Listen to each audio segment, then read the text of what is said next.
বসন্তের হাওয়া চড়ে আজ বিশ্বজুড়ে উদযাপিত হচ্ছে ভালোবাসা দিবস, যেখানে তারুণ্যের উচ্ছ্বাস আর লাল গোলাপের ছোঁয়ায় রঙিন হয়ে উঠেছে চারপাশ।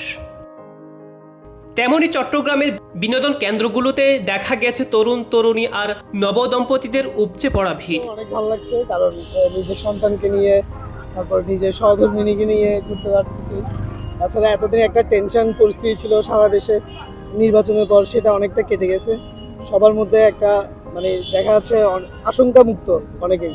এই জিনিসটাই দেখতে আসলে ভালো লাগতেছে। এটা আসলে অনেক পার্থক্য। বিয়ের আগের ভালোবাসা একরকম, আর বিয়ের পরের ভালোবাসার মধ্যে দায়িত্বটা অনেক বেশি। একটু নিজেদের প্রতি একটু সময় দিতে ইচ্ছে করে, নিজের স্ত্রীকে নিয়ে বেরোতে ইচ্ছে করে, এই আর কি। এখন আসলে সবসময় তো বের হওয়া যায় না, এখন শুক্র শনিবার পড়লো তো ভালোই লাগছে পরিবারে একসাথে বের হলো। আসলে সবাই বলে প্রতিদিন ভালোবাসা দিবস, সেটা আসলে কখনোই না। প্রতিদিন তো ফুল দেয় না, কখনোই দেয় না। আজকে এই ফুল দিল তো খুব ভালো লাগছে। এরপর আরো বেড়েছে। সবার জীবন সুন্দর হোক, ভালোবাসাময় হোক, এই তো ভালো লাগছে। অনেক মজা করছি পাশে লাইফ পার্টনারকে নিয়ে। 9 বছর পর ওকে পেলাম, আমাদের রিলেশন করে বিয়ে।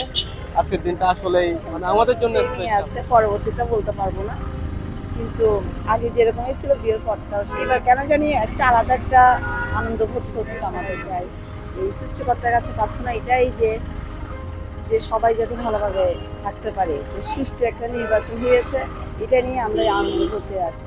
প্রিয়জনদের হাত ধরে হাজারো মানুষের এই মিলন মেলা যেন ভালোবাসার এক নতুন রূপ তুলে ধরেছে।